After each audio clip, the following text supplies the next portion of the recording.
बच्चों आज हम लोग आ गए हैं वेक्टर टॉपिक के लेक्चर नंबर 9 में।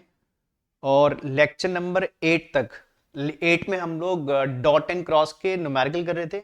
आज भी उन्हीं न्यूमेरिकल को कंटिन्यू करेंगे और आज कोशिश करेंगे कि बच्चों के हमारे वेक्टर के न्यूमेरिकल कंप्लीट हो जाए। ठीक है, फिर इसके बाद मैंने आपसे कहा था जब न्यूमेरिकल वेक्टर के कंप्लीट हो जाएंगे तो फिर हम लोग ऑब्जेक्टिव क्वेश्चन भी करेंगे, जेई और नीट के प्रीवियस ईयर क्वेश्चंस वगैरह भी करेंगे ऑब्जेक्टिव बेस्ड। तो चलिए आज हम लोग आज का पहले क्वेश्चन की तरफ चलते हैं बच्चों। तो क्वेश्चन आपको स्क्रीन पे दिख रहा है, मैं एक बार रीड कर देता हूं बच्चों। क्वेश्चन क्या है? Determine a unit vector perpendicular to both A vector and B vector. तो आपको दो वेक्टर गिवन है, एक वेक्टर ए आप देख रहे हो ए, और एक वेक्टर बी गिवन है। आपने एक ऐसा वेक्टर बताना है जो इन दोनों के क्या होगा, परपेंडिकुलर हो, मतलब ए के भी परपेंडिकुलर होना चाहिए और बी के भी क्या होना चाहिए, परपेंडिकुलर होना चाहिए। तो समझिए क्या करेंगे इसके लिए, इसके सॉल्यूशन में चलते हैं बच्चों। तो हमको दो वेक्टर गिवन है, हम एक ऐसा वेक्टर चाहिए जो इन दोनों के परपेंडिकुलर भी हो और उसका मैग्नीट्यूड भी कितना हो, 1 हो। तो ऐसा वेक्टर कैसे मिलेगा? ठीक है, तो मैं आपको याद दिलाता हूं बच्चों, हमने इस वेक्टर के बारे में कहां पढ़ा था। देखिए कहते हैं अगर जैसे ए वेक्टर ए और बी है, अगर मैं क्या करता हूं ए और बी का क्रॉस प्रोडक्ट करता हूं, अभी आप समझ जाओगे कि जो वेक्टर हमसे क्वेश्चन में पूछा गया है उसके बारे में हमने कहां पढ़ा है, अभी आप समझ जाओगे। देखो तो अगर मैं क्या करता हूं ए क्रॉस बी, तो क्या लिखते हैं बच्चों हम लोग, A B sine theta N cap, ये लिखते हैं बच्चों। जैसे बोल लीजिए mod A mod B sine theta N cap, mod of A simply written as A, mod of B simply written as B. तो मैंने सिंपल वे में लिख दिया A B sine theta N cap. अच्छा, अब आपको याद होगा बच्चों, हमने जब वेक्टर की थ्योरी पढ़ी थी डॉट एंड क्रॉस की, तो हमने कहा था ये एन कैप क्या होता है।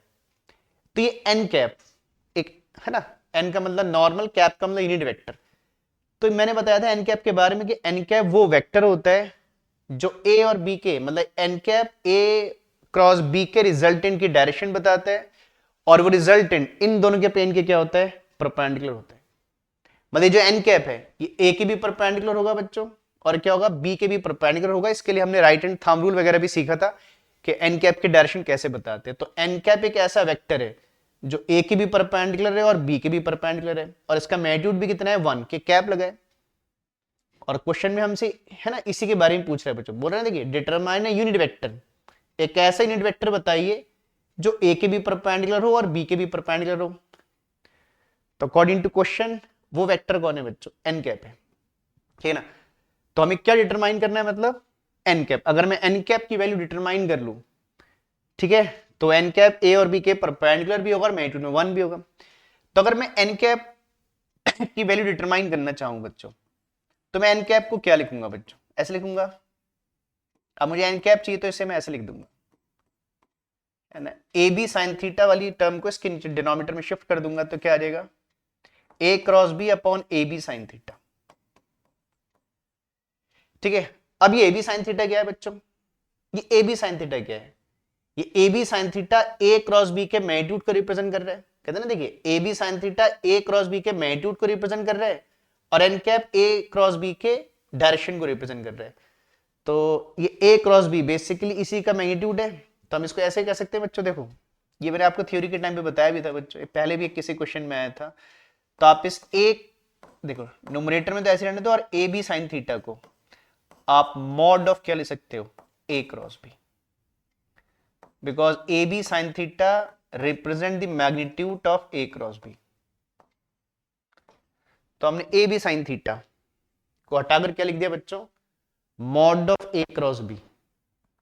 ठीक है, बस इतने फैक्टर को सॉल्व कर लोगे तो आपको रिक्वायर्ड वेक्टर मिल जाएगा एन कैप, जो ए और बी के परपेंडिकुलर भी होगा और मैग्नीट्यूड में 1 भी होगा।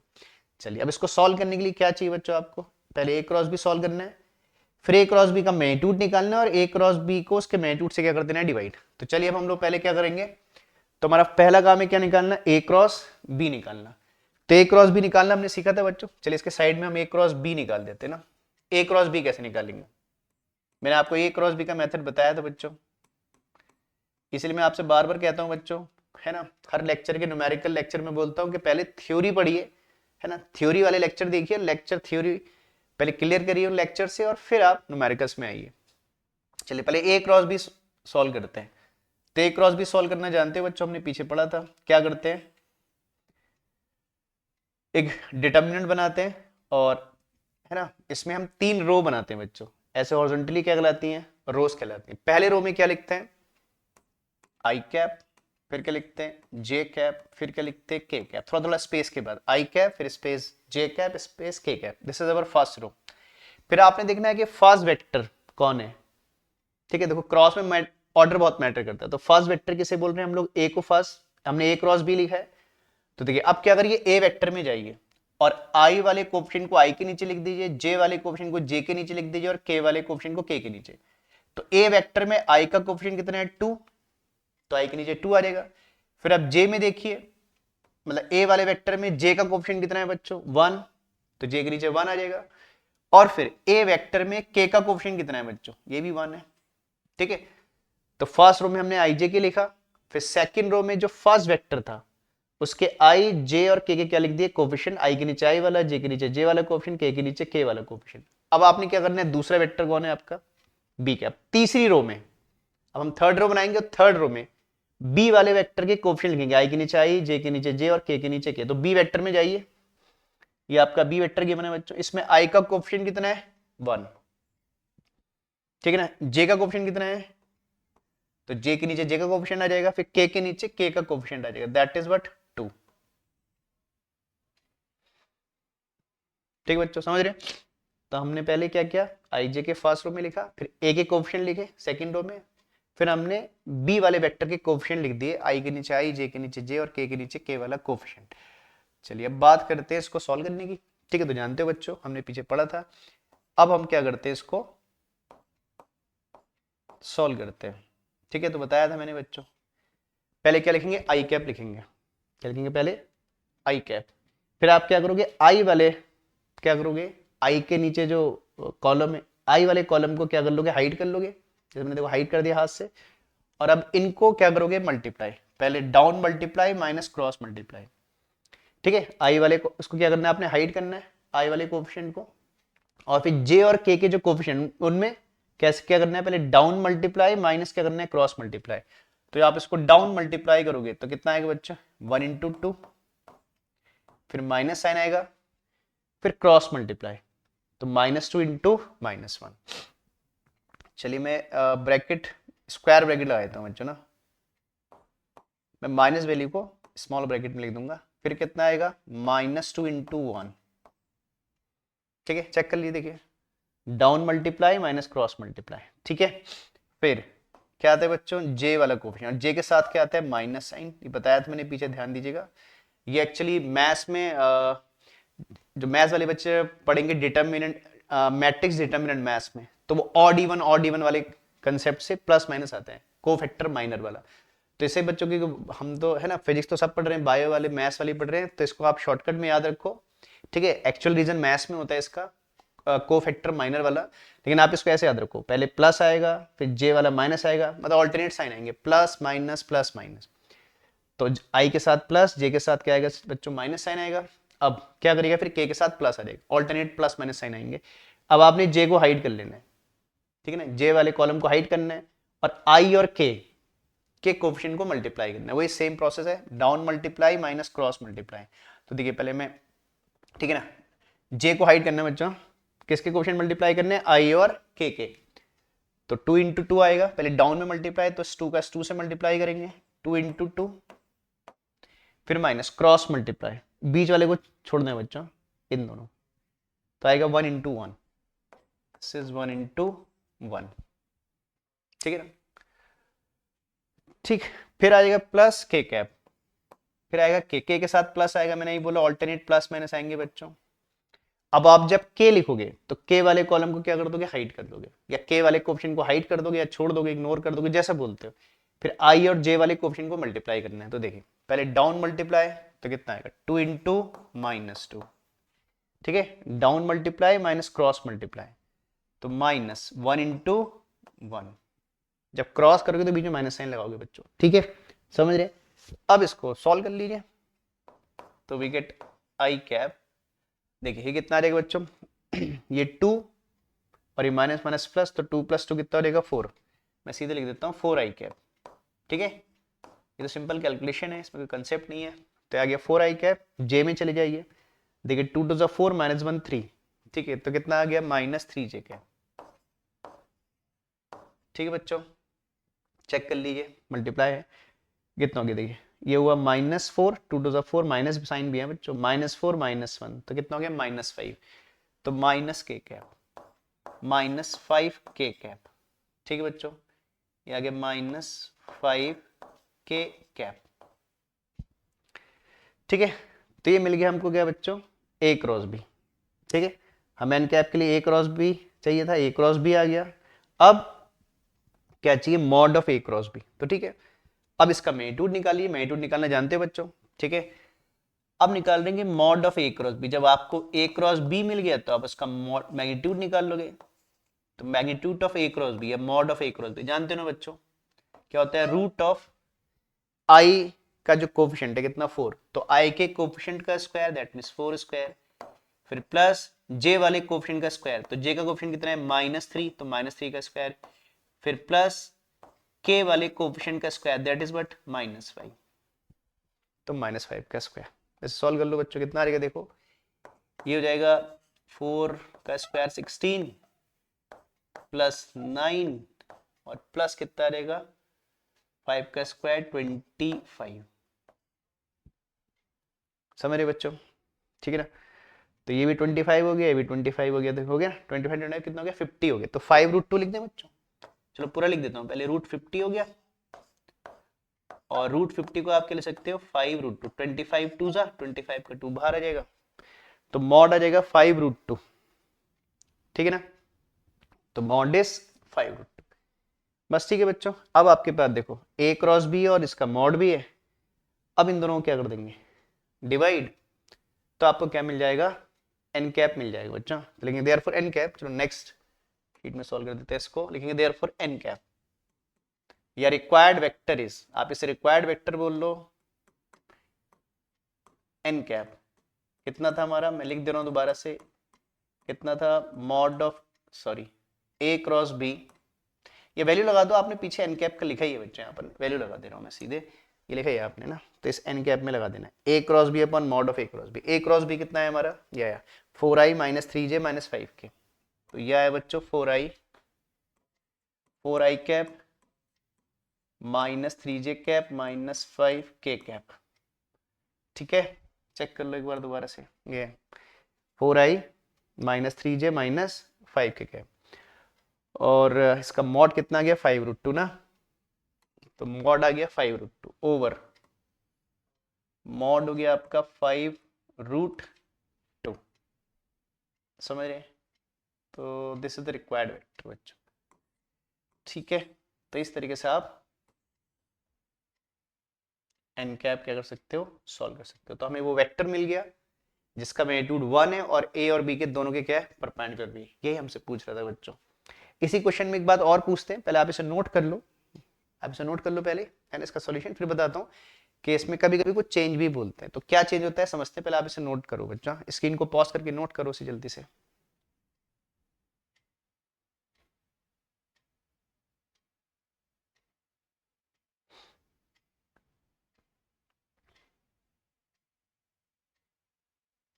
चलो अब सेकंड शीट देख लो जल्दी से, एन कैप की वैल्यू।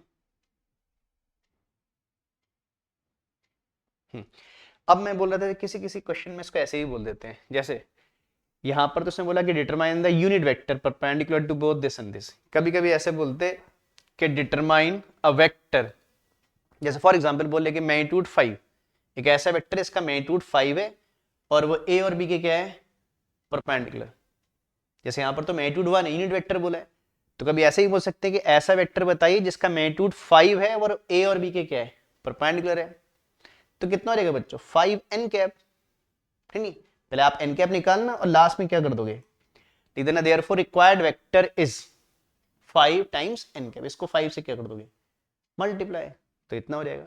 या बोले कि मैग्नीट्यूड 7 है 6 है, तो लास्ट में आपने अगर 7 बोला अगर 7n कैप लिख देना है ना, या कुछ भी 10 बोलेगा मैग्नीट्यूड 10 है वेक्टर का, तो आप इसे लास्ट में 10n कैप लिख दोगे। हमारे में तो मैग्नीट्यूड भी 1 था तो हमने n कैप ही लिखा है बच्चों। ठीक है, तो प्योर मैग्नीट्यूड बोलेंगे तो n कैप को उतना टाइम्स कर देना, ठीक है, चलो अब नेक्स्ट क्वेश्चन में चलते हैं।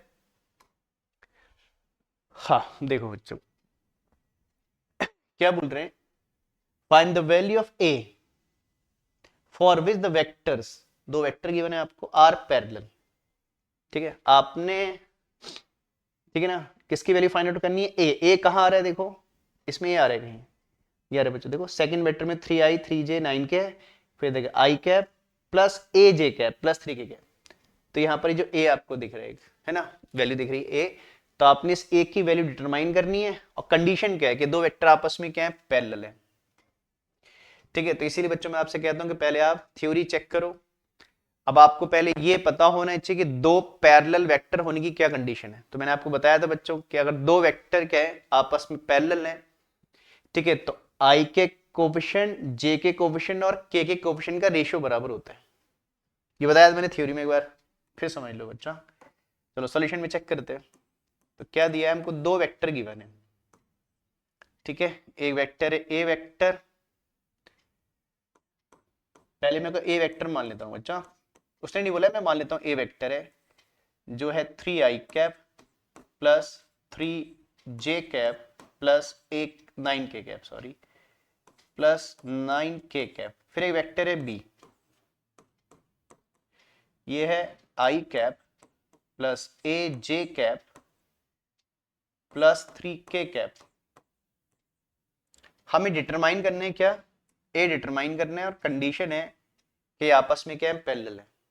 ठीक है, तो मैं लिख देता हूं कि सिंस, क्योंकि हमको पता है क्वेश्चन में गिवन है कि since A vector is parallel to B vector, क्योंकि ए और बी आपस में पैरेलल है।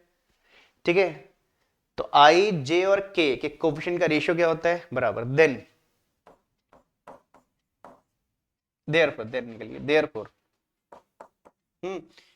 जैसे इधर आई के कोफिशिएंट कितना है 3, इधर कितना है 1, तो आई का आई के साथ, जे का जे के साथ, और के कोफिशिएंट का के साथ रेशियो क्या होता है, सेम।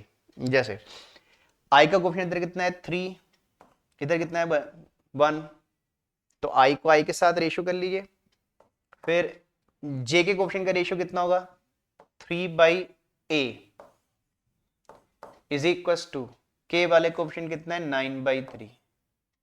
ठीक बच्चों, मैंने कंडीशन बताई थी कि a1/a2 is equal to a2/a3 is equal to a, ऐसे हमने ऐसे कहता है b1/a1 equal to b2/a2 is equal to b3/a3। मतलब अगर दो वेक्टर आपस में पैरेलल है तो आई जे और के कोफिशिएंट का रेशियो सेम होता है। तो देखो मैंने आई का रेशियो आई के साथ लिखा, जे वाले कोफिशिएंट का रेशियो जे के साथ लिखा, के वाले का के साथ लिखा, तीनों का रेशियो क्या होगा, सेम होगा। ठीक है, बस इससे आप सॉल्व कर लो। अब कैसे भी कर लो, देखो इनको इक्वेट कर लो बच्चों, इन दोनों को इक्वेट कर लो, मैंने तीनों ही लिख दिए, वैसे तीनों रेशियो लिखना जरूरी नहीं था, लेकिन मैंने लिख दिया एक बार कि आपको एक्चुअल कंडीशन का पता लगे, बस। ठीक है, तो आप देखो इधर से सॉल्व कर लो, इन दोनों की हेल्प से सॉल्व कर लो, तो ए इज इक्वल टू कितना आ गया बच्चों, 1 आ गया। देखो चाहे आप इसको हाइड करके इन दोनों को देख लो, इससे भी आपका देखो 3 3 कैंसिल, a1 आ जाएगा, या आप इसको हाइड करके इन दोनों को देख लो। ठीक है, 3 से 3 गया, 3 3 जा, फिर 3 से 3 कैंसिल 1, तो इन दोनों कंडीशन से क्या पता लग रहा है कि ए कितना आ रहा है बच्चों, 1 आ रहा है।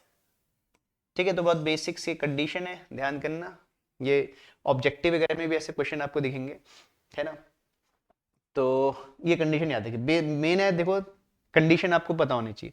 जैसे हमने पढ़ा था कि परपेंडिकुलर वेक्टर होने के लिए कंडीशन थी कि दो वेक्टर का डॉट प्रोडक्ट 0 होता है, और पैरेलल होने की कंडीशन ये है कि उनके कोफिशिएंट का रेशियो सेम होगा। ठीक है, तो हमें क्या मिल गया, a=1। तो बहुत बेसिक सा, ओरली भी हो जाएगा, मतलब अगर आप कंडीशन याद रखें तो ओरली भी आप इसे कर सकते हो। चलो मैं लिख के कर लिया, कोई बात नहीं, छोटा सा क्वेश्चन था, तो नोट करो बच्चों इसको भी, स्क्रीन को पॉज करके फिर नेक्स्ट क्वेश्चन में चलते हैं।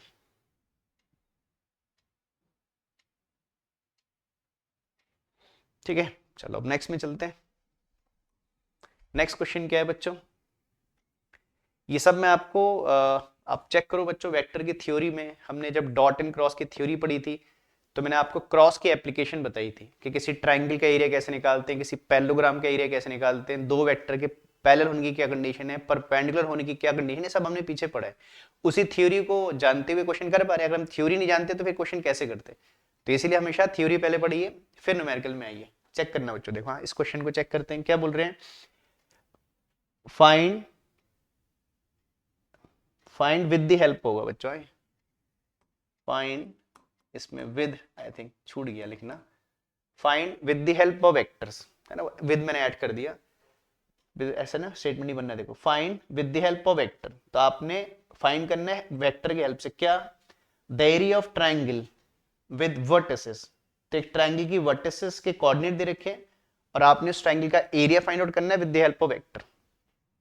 क्या, एक ट्रायंगल गिवन है, उसकी, है ना, वर्टिसेस के कोऑर्डिनेट गिवन है और आपने उस ट्रायंगल का एरिया निकालना है with the help of vector. Help vector की हेल्प से बच्चों, मैथमेटिकल तरीके से मत निकाल दीजिएगा एरिया, वेक्टर की हेल्प से निकालना। लिखा है स्टार्टिंग में क्वेश्चन में कि with the help of vectors. तो किसी ट्रायंगल का एरिया कैसे निकालते हैं, ये हमने थ्योरी में पढ़ा था बच्चों, तो थ्योरी चेक करो। चलो इस ट्रायंगल को पहले हम डायग्राम बना लेते हैं, ट्रायंगल फॉर्म कर लेते हैं बच्चों ना। तो एक ट्रायंगल बोल रहा है क्या है, एबीसी एक ट्रायंगल है, कि वर्टेक्स एबीसी दिखाया ना उसने, देखो बच्चों चेक करो। कैसे, मान लीजिए कि हमारे पास एक ट्रायंगल है एबीसी, ऐसे मान लेते हैं, ठीक है, क्या एक ट्रायंगल है, मान लीजिए थोड़ा सा टेढ़ा हो रहा है ट्रायंगल, कोई बात नहीं, इसको सीधा कर लेते हैं, ठीक है। तो कैसे ट्रायंगल है, मान लो एबीसी, मान लो इसकी वर्टेक्स ए वर्टेक्स है, ये मान लो ए वर्टेक्स है, जो है आपका, इसके कोऑर्डिनेट गिवन है 3, -1, 2, ठीक है बच्चों। इस वर्टेक्स को मैं बी मान लेता हूं, ये बी वर्टेक्स है, इसके कोऑर्डिनेट गिवन है ना, बी के कोऑर्डिनेट है 1, -1, -3, ठीक है बच्चों। आप किसी को एबीसी मान लेना, आपकी चॉइस है।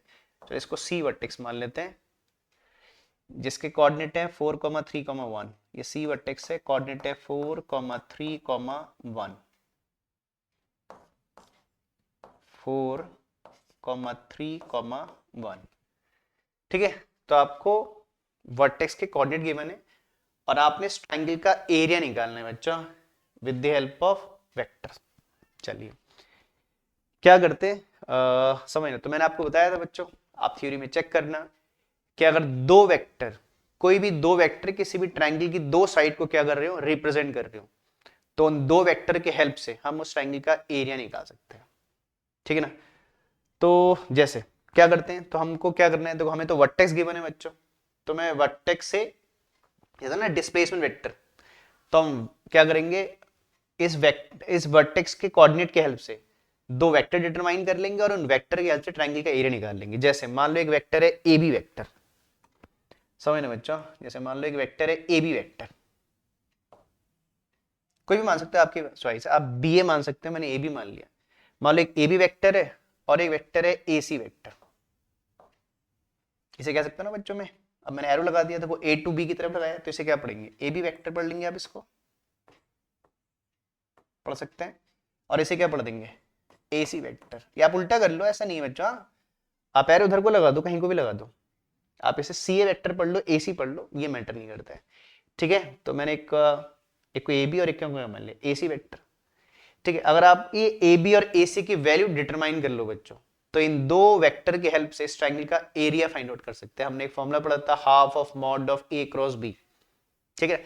अभी तो मैंने ए बी ए सी माना है, चलो पहले A B A C find out करते हैं, फिर मैं ट्रायंगल का एरिया, हमने थ्योरी में पढ़ा था, एक बार आपको फिर बता दूंगा। पहले तो हमारा क्या फर्स्ट काम क्या है बच्चों, ए बी और क्या निकालना, ए सी निकालना। चलिए पहले फाइंड आउट करते हैं ए बी वेक्टर, ठीक है ना। इसे आप डिस्प्लेसमेंट वेक्टर बोल लो, ए बी वेक्टर को आप डिस्प्लेसमेंट वेक्टर कह सकते हो। तो क्या होता है, अगर आप डिस्प्लेसमेंट वेक्टर फाइंड आउट कर रहे हो तो क्या होता है, position vector of final point minus position vector of initial point, इसे क्या पढ़ेंगे, पोजीशन वेक्टर, ये सब हमने पीछे सीखा है बच्चों, थ्योरी चेक करो, position vector of B minus क्या बोलेंगे, पोजीशन वेक्टर ऑफ ए, होता है ना फाइनल माइनस इनिशियल, तो फाइनल की पोजीशन माइनस क्या, initial position, give displacement vector. तो आप ए बी को डिस्प्लेसमेंट वेक्टर मान लो, या आप इसे ट्रायंगल के साइड भी कह सकते हो। चलिए अब ध्यान देना बच्चों, अब पोजीशन वेक्टर ऑफ बी, तो उसके लिए बी कोऑर्डिनेट पता है आपको बच्चों, अगर किसी भी पॉइंट के कोऑर्डिनेट पता है तो उसका पोजीशन वेक्टर ले सकते हो, ये हमने पीछे थ्योरी में सीखा बच्चों, क्या हो जाएगा, आई कैप, देखो अब 1 है तो 1 आई कैप बोलो, आई कैप बोलो, आई कैप माइनस कितना, जे कैप माइनस 3 के कैप, एक्स वाले कोऑर्डिनेट को आई से मल्टीप्लाई करो, वाई वाले कोऑर्डिनेट को जे कैप से मल्टीप्लाई करो, और एक्स जेड वाले कोऑर्डिनेट को के कैप से मल्टीप्लाई करो। तो अगर मैं बी वेक्टर के पोजीशन वेक्टर लिखता हूं तो कितना आएगा बच्चों, आई कैप माइनस जे कैप माइनस कितना हो जाएगा 3 के कैप। तो ये आ गया position vector of B minus position vector of A. Similarly A के हेल्प से, ए के कोऑर्डिनेट के हेल्प से ए का पोजीशन वेक्टर लिख लो, कितना आएगा 3 आई कैप माइनस जे कैप प्लस 2 के कैप। तो ये हो जाएगा बच्चों 3 आई कैप माइनस जे कैप प्लस 2 के कैप। ठीक है, समझ रहे हैं? तो हमने बी वाले कोऑर्डिनेट की हेल्प से बी वेक्टर निकाल दिया, ए के कोऑर्डिनेट की हेल्प से एक है ना ए का पोजीशन वेक्टर लिख लिया, बस। ठीक है, अब इनको माइनस कर लो। तो आई में से आई माइनस करेंगे, जे में से जे माइनस करेंगे, के में से के माइनस करेंगे, तो देखो कितना आएगा। समझना बच्चों, बहुत ध्यान से, थोड़ा केयर रखनी है बच्चों, जल्दीबाजी में गलतियां नहीं होनी चाहिए। तो देखिए आई माइनस 3 आई, तो कितना हो गया -2 आई, आई में से 3 आई चलेगा, कितना बचेगा बच्चों -2 आई क्या। जे को चेक कर लो, देखो इधर माइनस का जे माइनस माइनस प्लस जे, तो जे का फैक्टर 0, कैसे 0 जे कैप लिख दो या जे कैप को छोड़ दो, तो जे कैप 0 हो गया बच्चों। के चेक कर देखो ना, फिर चेक कर लो, माइनस जे इधर ओपन करोगे तो माइनस माइनस प्लस हो जाएगा, तो जे कैप 0। ठीक है, कोई बात नहीं, छोड़ दीजिए इसको। -3 के कैप और देखो -3 और ये -2, तो कितना आ जाएगा -5 के कैप। दिस इज -5 के कैप। तो ये आ गया हमारा ए बी वेक्टर। सिमिलरली क्या निकाल लोगे, ए सी वेक्टर। नाउ अब क्या कर लेंगे, ए सी वेक्टर। ए सी वेक्टर का भी यही लिखोगे बच्चों, आप समझ रहे हो, position vector of C minus position vector of A. ठीक है, ए सॉरी ए वेक्टर नहीं, A position vector of A. P dot B का मतलब पोजीशन वेक्टर लिख रहा हूं बच्चों में। अब सुनिए, सी को कन्वर्ट कर लो वेक्टर में, कितना आएगा 4 आई कैप प्लस कितना 3 J cap plus K cap, this is C vector minus क्या आएगा ए वेक्टर, तो ये ए है बच्चों, अभी लिखा आपने ऊपर भी 3 आई कैप माइनस जे कैप प्लस 2 के कैप। क्लियर है? अब इसको भी चेक कर लो बच्चों, आई में से आई, जे में से जे के साथ सॉल्व करो, के को के के साथ सॉल्व करो, तो 4i माइनस 3i कितना हो गया आई कैप। अब जे चेक कर लो बच्चों, देखो +3j माइनस माइनस ये भी प्लस हो जाएगा, तो 4j आ जाएगा, हो जाएगा +4j कैप। के चेक कर लो बच्चों, देखो ये -2 + 1 तो -k कैप आएगा। ठीक है, this is A C vector. तो ठीक है, देखो अब हमें ए बी वेक्टर मिल गया बच्चों, ए सी वेक्टर मिल गया। और अगर दो वेक्टर ट्रायंगल की दो साइड को रिप्रेजेंट कर रहे हैं, तो ट्रायंगल का एरिया का फॉर्मूला हमने पीछे पढ़ा था बच्चों, अब वो फॉर्मूला लगा देते हैं। लेकिन देयरफॉर ट्रायंगल एबीसी ना, लेकिन therefore area of triangle ABC, therefore area of triangle ABC is, पहले मैं फॉर्मूला लिख रहा हूं, फिर इस फॉर्मूले की जो रिक्वायरमेंट होगी उसको है ना सॉल्व करेंगे बच्चों। ये होता है हाफ ऑफ मॉड ऑफ, अब इन दो वेक्टर का क्रॉस प्रोडक्ट कर दोगे बच्चों, क्या आएगा ए बी क्रॉस ए सी, तो half of mod of A B cross A C. ठीक है, तो आपने क्या करना है बच्चों, समझ रहे हो? तो आपने पहले ए बी ए सी का क्रॉस करना है, क्रॉस करके जो आएगा उसका मॉड निकालना है, फिर हाफ से मल्टीप्लाई कर देना है, तो आपको ट्रायंगल का एरिया मिल जाएगा। तो चलिए अब हम लोग पहले ए बी और ए सी के क्रॉस निकालते हैं। अब मैं ए बी ए सी का क्या कर रहा हूँ, क्रॉस सॉल्व कर रहा हूँ बच्चों। अब मुझे चाहिए ए बी क्रॉस ए सी। ठीक है, पहली मेरी नीड ही है। जब ये आ जाएगा तो उसका मॉड निकाल लेंगे बच्चों, तो आ जाएगा आई कैप, अभी हमने जस्ट पिछले क्वेश्चन में किया आई जे के। ठीक है बच्चों, पहला वेक्टर क्या है हमारे पास ए बी, तो ए बी वेक्टर में जाओ, उसके कोफिशिएंट चेक करो। ए बी में क्या है, देखो कोफिशिएंट, जे वाला कोफिशिएंट 0 है, तो आई में -2, के में -5, तो आ गया -2, जे 0 हो गया, के में आ गया -5। चेक कर लो बच्चों एक बार दोबारा से, देखो ये ए बी है, ठीक है, जे वाला कोफिशिएंट है नहीं, तो आई का कोफिशिएंट -2, के का कोफिशिएंट कितना है -5 और जे 0। अब ठीक है, तो मैंने लिख दिया वही, आप देख ही रहे हो -2 0 5। अब कौन सा वेक्टर लेना है, ए सी। अब देखिए ए सी के कोफिशिएंट चेक कर लीजिए कितना है 1 4 -1, देखो 1 4 -1, तो ये है 1 4 -1, 1 4 और -1। एक बार दोबारा चेक कर लेते हैं, ठीक है। 1 4 -1, यहाँ देखो हमने सही लिखा है 1 4 -1। बस क्रॉस कर लो बच्चों, अभी हमने जस्ट पिछले क्वेश्चन में भी किया, तो इसका क्रॉस कर लेते हैं, इधर ही सॉल्व कर लेते हैं। आई कैप, पहले आई कैप लिखोगे, समझ रहे हो, आई को हाइड कर लोगे और जे और के कोफिशिएंट को क्रॉस कर दोगे। अब मैं डायरेक्ट कर देता हूँ बच्चों, ठीक है। कितना आएगा देखो, 0 × 1 -1 0 आ जाएगा। फिर देखो माइनस क्रॉस मल्टीप्लाई, ठीक है, तो कितना आएगा देखो -20 और माइनस माइनस प्लस हो जाएगा, तो +20 आ जाएगा, ठीक है, ये आ जाएगा। फिर माइनस जे कैप, जे कैप में चेक कर लो बच्चों, जे कैप में कितना आएगा। फिर जे को हाइड कर लोगे तो कितना आएगा देखो, माइनस माइनस प्लस कितना आ जाएगा 2। फिर माइनस क्रॉस मल्टीप्लाई, तो माइनस माइनस प्लस, क्योंकि माइनस यहाँ पर भी है, तो +5 आ जाएगा, 1 × 5 5 आ जाएगा, ठीक है बच्चों। फिर प्लस कितना आ जाएगा के कैप, आप के में चेक कर लो, के को हाइड कर लोगे बच्चों, ठीक है, कितना आएगा -8, 4 2 8, -8, फिर उसको क्रॉस करोगे 0 आ जाएगा, 1 × 0 0 जाएगा। फिर ये बात चेक कर लो बच्चों, दोबारा चेक कर लेते हैं। पहले हमने आई कैप लिखा तो आई को हाइड किया, जे और के को मल्टीप्लाई करना है, तो देखो 0 × -1 0, फिर माइनस, फिर हम लिखते हैं माइनस क्रॉस, तो माइनस माइनस प्लस 20 हो गया। फिर जे को चेक कर लो, ठीक है, देखिए कितना आएगा, देखिए +2, फिर माइनस क्रॉस करेंगे तो माइनस माइनस प्लस हो जाएगा -5। फिर इसको हाइड कर लो, देखो -8 -0। अब इसको सॉल्व कर लो बच्चों, कितना आ गया देखो 20 आई कैप, 20 आई कैप -7 जे कैप, ठीक है बच्चों, 5 + 2 7 और -8 के कैप, ठीक है। So this is mod of A, sorry A cross B. अब क्या निकाल लेंगे, इसका मैग्नीट्यूड निकाल लेंगे बच्चों। अब इसका मॉड निकाल देते हैं, लेकिन therefore mod of A cross B, अब इसका मॉड निकाल देते हैं। तो therefore mod of A B cross A C, तो मॉड निकालना भी जान गए, बहुत हमने क्वेश्चन में मॉड निकाल दिया बच्चों। रूट ऑफ आई के कोफिशिएंट का स्क्वायर कितना है 20, है ना, तो 20 का स्क्वायर, फिर प्लस जे का कोफिशिएंट कितना है -7 का स्क्वायर, प्लस फिर कितना हो जाएगा बच्चों -8 का स्क्वायर, ठीक है, समझ रहे होंगे सब बच्चे। अब कितना रहेगा 400,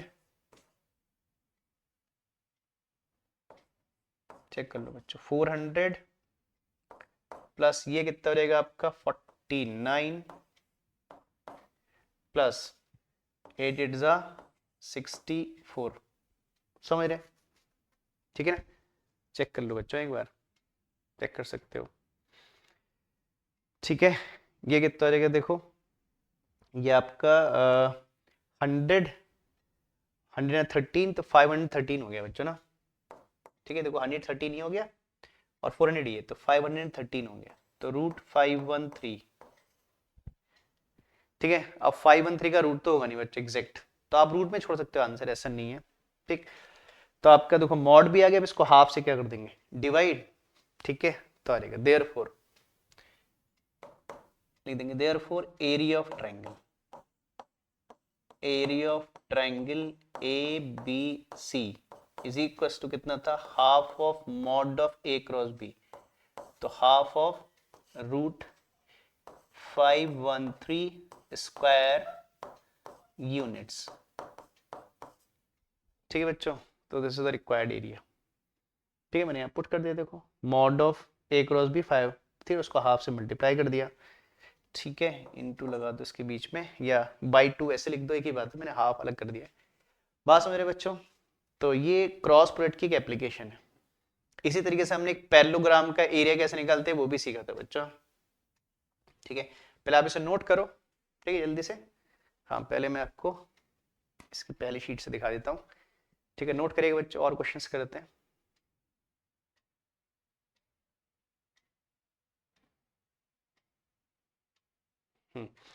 शीट 1 हो गई, शीट 2 चेक कर लो,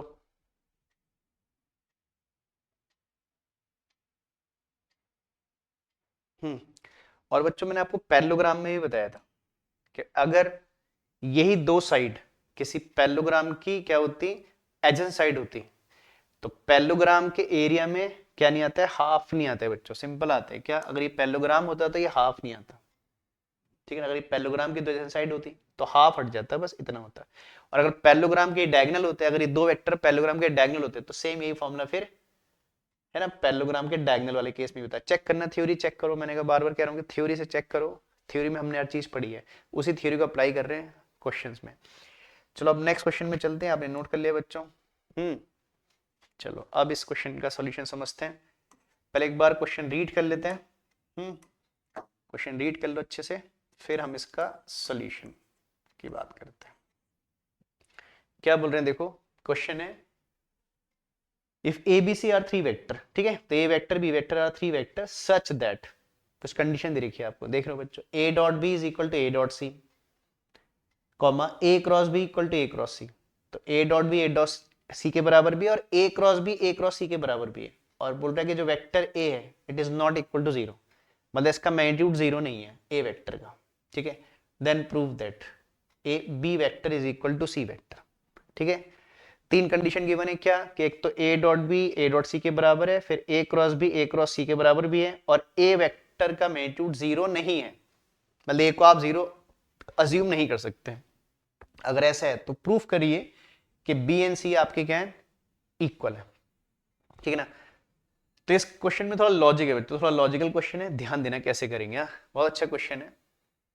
देखो अब ऑब्वियस सी बात है, जो गिवन कंडीशन है हम उसी को यूज कर रहे हैं, पहले भी कंडीशन को यूज करते हैं, फिर सेकंड कंडीशन देखते हैं कि इन कंडीशन से हमें क्या है ना इंफॉर्मेशन मिलेगी। तो आपको गिवन है कि A dot B is equal to A dot C, है ना, A dot B equal to A dot C.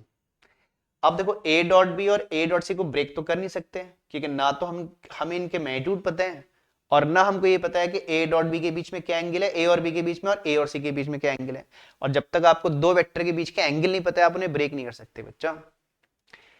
तो क्या करें, ठीक है, बहुत से चॉइसेस मेरे पास है नहीं, तो मैं क्या करता हूं बच्चों, जो आरएचएस वाला वेक्टर है उसको एलएचएस में शिफ्ट कर लेता हूं, ठीक है, दोनों टर्म को एलएचएस में ले जाता हूं। तो आ रहेगा ए डॉट बी माइनस कितना रहेगा बच्चों, A vector dot C vector, and it is equal to क्या, जीरो, ठीक है ना।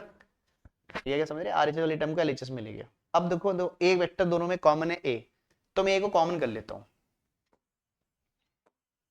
ए वेक्टर डॉट, ये सिंपल कॉमन ही डॉट है बच्चा, B vector minus C vector.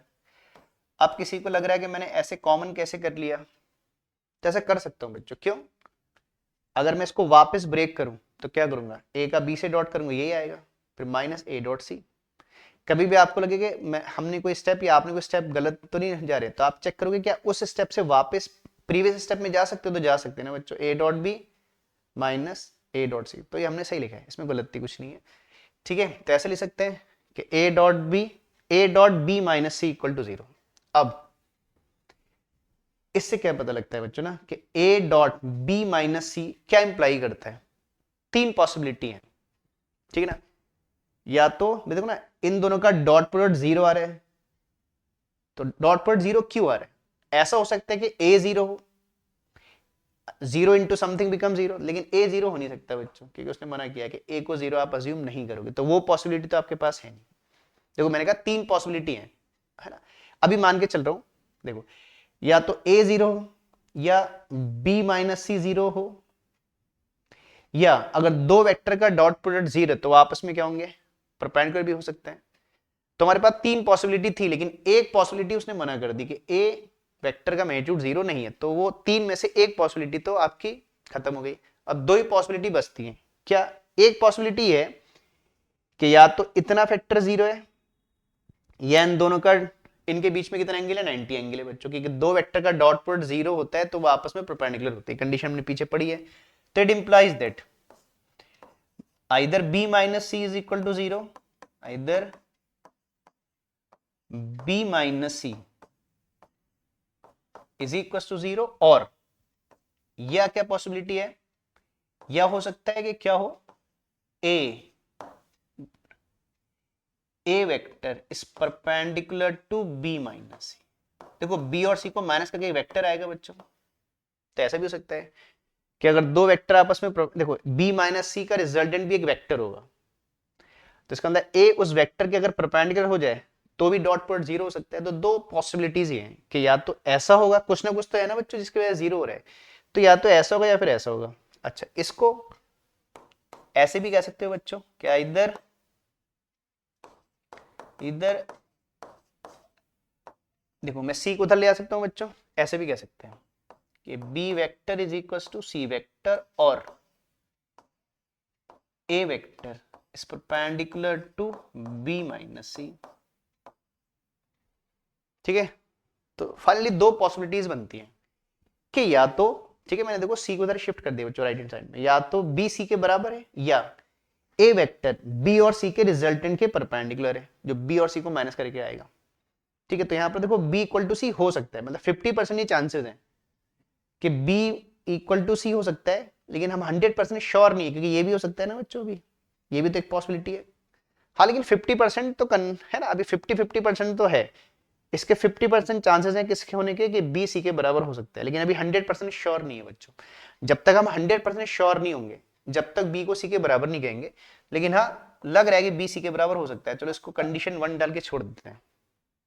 जब तक 100% श्योरिटी नहीं होगी, जब तक हम है ना कंफर्म नहीं बोलेंगे कि हाँ बी और सी हो सकता है, बात ही आ रही है। चलिए ठीक है, तो इतने से ही पता लगा। अब एक कंडीशन और है बच्चों, सेकेंड कंडीशन, इससे आपको कंफर्म हो जाएगा कि बी सी के बराबर है। कैसे, समझो। अब हमें एक कंडीशन और गिवन है, लिखते हैं ऑल्सो, ठीक है ना। और हमारे पास है बच्चों, है ना, इसको भी यूज कर लेते हैं ऑल्सो। अब हमें एक चीज और गिवन है, क्या क्वेश्चन में, कि A cross B is also equal to A cross C.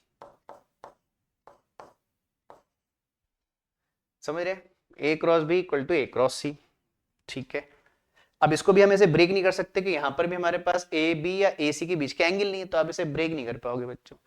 तो इसमें भी वैसे ही करते हैं जैसे हमने यहां किया, सेम वही प्रोसेस अप्लाई करते हैं इसके लिए भी। इसमें मैं क्या करता हूं, आरएचएस की टर्म को एलएचएस में शिफ्ट कर देता हूं, तो ऐसा रहेगा बच्चों, क्या रहेगा, A cross B is A cross B minus A cross C is equal to 0। दे सकता हूं बच्चों ऐसा, इसमें कोई प्रॉब्लम नहीं है। ठीक है, A cross B is minus A cross C. ठीक है, अच्छा, अब यहां पर भी देखो वही, दोनों में ए कॉमन है, तो मैं ए कॉमन कर लेता हूं बच्चों। देखो अब समझना, अगले शीट में चल लेते हैं। अगर मैं ए कॉमन कर दूं, है ना, तो क्या रहेगा बच्चों, ए cross B vector minus C vector. Check करा देता हूं मैं आपको, अभी चेक कर लो, देखो सही है बच्चों। देखो मैंने ए कॉमन किया तो क्या आ गया, बी माइनस सी।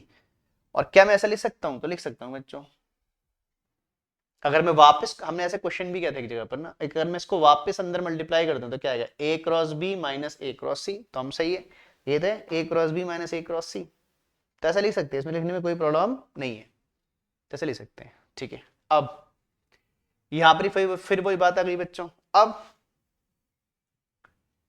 इनका रिजल्टेंट भी जीरो आ रहा है, तो अगेन तीन पॉसिबिलिटी है कि या तो ए जीरो होगा, या बी माइनस सी जीरो होगा, या अगर दो वेक्टर का क्रॉस प्रोडक्ट जीरो है बच्चों, तो इसके अंदर वो आपस में पैरेलल भी हो सकते हैं। अब एक पॉसिबिलिटी को इसलिए मना किया है, उसने कहा कि ए जीरो नहीं हो सकता, तो ए को छोड़ दीजिए। दो ही पॉसिबिलिटी बचती है हमारे पास, या तो बी माइनस सी जीरो होगा, या ए और बी माइनस सी आपस में क्या होंगे, पैरेलल होंगे। ठीक है, तो चलिए वो दोनों बात लिख देते हैं। तो देयरफॉर देखिए आइदर, मतलब इट इंप्लाइज दैट, ये जो ऊपर की बात है ये इंप्लाई करती है कि either B minus C is equal to 0, या तो ये फैक्टर जीरो होने से पूरा जीरो हो गया, एक ही पॉसिबिलिटी है, इधर B minus C is equal to 0, और दूसरी पॉसिबिलिटी क्या है कि A vector is parallel to B minus C. ऐसा भी हो सकता है ना, दो वेक्टर का डॉट क्रॉस प्रोडक्ट जीरो है तो आपस में पैरेलल भी हो सकते हैं। सॉरी सॉरी सॉरी, मैंने परपेंडिकुलर लिख दिया, जो बोला पहले लिख दिया perpendicular, sorry. A vector is parallel to B minus C, ऐसा भी हो सकता है, तो दिस और दिस। ठीक है, तो यहां पर भी दो बातें आ रही हैं। चलिए इस सी को उधर ले जाते हैं अगेन, तो इट इंप्लाइज दैट आइदर इसको ऐसे भी कह सकते हैं हम लोग कि B vector is equal to क्या, सी वेक्टर और A vector is parallel to B minus C. ठीक है, तो देखो एक बात यहां पर भी ये बात आ रही है, इसको मैं सेकंड कंडीशन डाल देता हूं। देखो एक बात यहां पर भी कॉमन है, उन दोनों में एक बात कॉमन है, यहां पर भी देखो पॉसिबिलिटी है कि बी सी के बराबर हो सकता है। ये बात, ये कंडीशन भी ये बात को मान रही कि बी सी के बराबर हो सकता है, या फिर ऐसा भी हो सकता है कि A is parallel to B minus C. अब समझो दोनों कंडीशन को देखो, देखो यहां पर हम बोल रहे हैं कि A is parallel to B minus C. देखो अगर इसे सही माने, अगर हम बोल रहे कि ए बी माइनस सी के पैरेलल है, और यहां पर ही कह रहे हैं कि ए या तो बी माइनस सी के क्या है, परपेंडिकुलर है। अगर मैं परपेंडिकुलर मानूं, भाई एक ही बात हो सकती है, या तो परपेंडिकुलर हो सकता है या पैरेलल हो सकता है। अगर मैं परपेंडिकुलर, तो एक दूसरे को कंट्राडिक्ट कर रहे हैं, वो कह रहे हैं कि पैरेलल है, वो कह रहे हैं कि परपेंडिकुलर है, तो ये तो आपस में कंट्राडिक्शन है। एक बोल रहा है कि परपेंडिकुलर, बोल दूसरा बोल कंडीशन नहीं कि पैरेलल है। ठीक है, तो कॉमन बातें नहीं बोल रही, लेकिन एक बात दोनों कॉमन बोल रहे हैं, क्या, यहाँ पे देखो b माइनस सी, ये भी बोल रहे हैं कि b is equal to C vector, और यहाँ पर भी क्या बात आ रही है कि b इक्वल टू सी है। बाकी ये पैरेलल होना और परपेंडिकुलर होना एक दूसरे को कंट्राडिक्ट कर रहे हैं, तो कंट्राडिक्शन वाली बात छोड़ दीजिए और कॉमन वाली बात क्या कर लीजिए, ले लीजिए। तो क्या लिखेंगे, ऑन कंपेयरिंग, अगर हम इसको कंपेयर कर दें फर्स्ट एंड सेकंड को, तो क्या लिखेंगे, on comparing first and second, on comparing, on comparing क्या, फर्स्ट एंड सेकंड, अगर हम फर्स्ट एंड सेकंड रिलेशन को कंपेयर करें तो वी कंक्लूड दैट, इससे हम कंक्लूड कर सकते हैं कि दोनों एक बात को एग्री कर रहे हैं, एक बात पे एग्री कर रहे हैं कि हाँ बी सी के इक्वल हो सकता है। ठीक है ना, we conclude that B vector is equal to क्या बच्चों, सी वेक्टर। तो इस बात से कंक्लूजन निकलता है कि बी सी के क्या है, बराबर है। ये बात दोनों ही एग्री कर रहे हैं इस बात पर। ठीक है बच्चों, तब 100% हमने श्योरिटी मान ली कि हाँ बी सी के बराबर है। ठीक, तो नोट करो बच्चा, अच्छा क्वेश्चन है, इससे डॉट एंड क्रॉस एक बार मिक्स आपको याद भी आ गई होंगी चीजें, नोट करिएगा जल्दी से। हाँ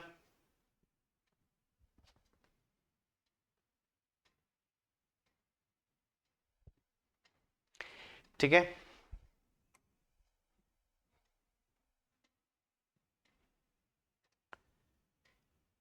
तो स्क्रीन को पॉज करो बच्चों। ठीक है, स्क्रीन को पॉज करके नोट किया करो। और बच्चों देखो हम लोग हमेशा आपसे कहते हैं, हमें, ठीक है, हमें लगता है कुछ बच्चे देखते हैं लेकिन उन्होंने सब्सक्राइब नहीं किया हुआ है, तो जो बच्चे वीडियो देख रहे हैं अगर सब्सक्राइब नहीं किया है बच्चों, तो चैनल को हमारे सब्सक्राइब भी करो। अगर आप हमसे जुड़े रहोगे तो आगे भी आपको अच्छे वीडियो मिलेंगे। अगर आप देखते हो और आपको वीडियो पसंद आते हैं तो आपको सब्सक्राइब है उसको करिए, क्योंकि हमसे, हमने कहा कि जुड़े रहेंगे तो हम आगे भी अच्छे कंटेंट आपको लेके आएंगे। अभी तो हमने स्टार्ट ही किया है, आगे हम लोग जेई नीट है ना सबके लिए अच्छा कंटेंट लाएंगे। तो आप बच्चों सब्सक्राइब किया करो चैनल को, और अपने दोस्तों के साथ भी शेयर किया करो, उनसे भी बोला करो सब्सक्राइब करने को, उनसे भी बोलो है ना, कि आप सब्सक्राइब करोगे तो आपको आगे अच्छा कंटेंट मिलेगा है ना। हमें भी बोर्ड के एग्जाम आने वाले हैं, ठीक है, तो जो बोर्ड वाले बच्चे हैं, ठीक है, उनके लिए भी क्या करेंगे अभी, ठीक है, 12th बोर्ड वाले जो बच्चे हैं, अभी नीट और जे के एग्जाम है, तो उन सबके लिए भी अच्छा कंटेंट आगे लाएंगे। ठीक है, तो इसलिए आप चैनल को, वीडियो को शेयर किया करो, चैनल को सब्सक्राइब भी किया करो बच्चों। ठीक है, तो बच्चों हमारे देखो हम वेक्टर के क्वेश्चन कर रहे थे, आज हमने इतने क्वेश्चन किए, और पहले भी देखो हमने काफी क्वेश्चन किए वेक्टर के। तो हमारे वेक्टर के जो है ना थियोरेटिकल बोल लीजिए है ना, ये नॉन ऑब्जेक्टिव क्वेश्चन थे, नॉन ऑब्जेक्टिव क्वेश्चन कर लिए। और यही क्वेश्चन ऐसा है, हमने देखो बहुत से एनसीईआरटी क्वेश्चन, इसमें बहुत से मोस्टली क्वेश्चन एनसीईआरटी हैं, तो यही क्वेश्चन आपका ऑब्जेक्टिव में आ जाते हैं है ना। लेकिन फिर भी हम अलग से एक ऑब्जेक्टिव की सीरीज बनाने जा रहे हैं बच्चों। अब हम अगले वीक से कोशिश करेंगे कि अब आने वाले 2-3 दिन से कि ऑब्जेक्टिव की भी एक सीरीज आपको मिल जाए जो नीट और जेई वाले बच्चे हैं। ठीक है, लेकिन ऐसा मत सोचिए खाली ऑब्जेक्टिव क्वेश्चन से नहीं होता है बच्चों, पहले थ्योरी पढ़िए, सब्जेक्टिव क्वेश्चन करिए, कंसेप्ट क्लियर करिए। आप एक कंसेप्ट क्लियर हो जाएंगे तो है ना आप ऑब्जेक्टिव क्वेश्चन भी करिए। ऑब्जेक्टिव क्वेश्चन अलग से नहीं आएंगे, क्योंकि अलग कुछ अलग ही कंसेप्ट होगा ऑब्जेक्टिव में, यही सब कंसेप्ट है, यही क्वेश्चन ऑब्जेक्टिव बन जाते हैं। फिर भी हम ऑब्जेक्टिव की एक सीरीज है ना अब स्टार्ट करने वाले बच्चों। ठीक है, तो हमसे जुड़े रहिए और शेयर करिए चीजों को। ठीक है, तो आज बच्चों हम वेक्टर का हमारा टॉपिक, वैसे वेक्टर कंप्लीट हो गया, मतलब हमने थ्योरी भी कंप्लीट कर ली वेक्टर्स की, और ऐसे सब्जेक्टिव क्वेश्चन भी कर लिया एनसीईआरटी बेस्ड। अब हम इसके बाद वेक्टर के क्या करेंगे, ऑब्जेक्टिव। ऑब्जेक्टिव के अलग से सीरीज बनाएंगे ऑब्जेक्टिव क्वेश्चन की, जेई नीट वाले बच्चों के लिए 11 में भी। देखो आजकल तो 11 12 जेई नीट सभी में ऑब्जेक्टिव आ गए, ठीक है, 11 12 वाले बच्चों के भी ऑब्जेक्टिव आते हैं, ठीक है। तो ऑब्जेक्टिव की अलग से सीरीज मिलेगी। अब हमारे हिसाब से वेक्टर का नॉर्मल एनसीईआरटी बेस्ड क्वेश्चन हमारे कंप्लीट हो गए, थ्योरी कंप्लीट हो गई। अब आपको अगर वेक्टर आगे हम एक ऑब्जेक्टिव बनाएंगे तो ऑब्जेक्टिव देखिएगा इसके बाद, ठीक है। चलो ठीक है बच्चों, फिर इसके बाद हम लोग और कोई चैप्टर स्टार्ट करेंगे और फिर ऑब्जेक्टिव पे ही वर्क करेंगे, ठीक है। चलिए आज के लिए थैंक यू बच्चों, अब नेक्स्ट वीडियो में मिलेंगे जल्दी।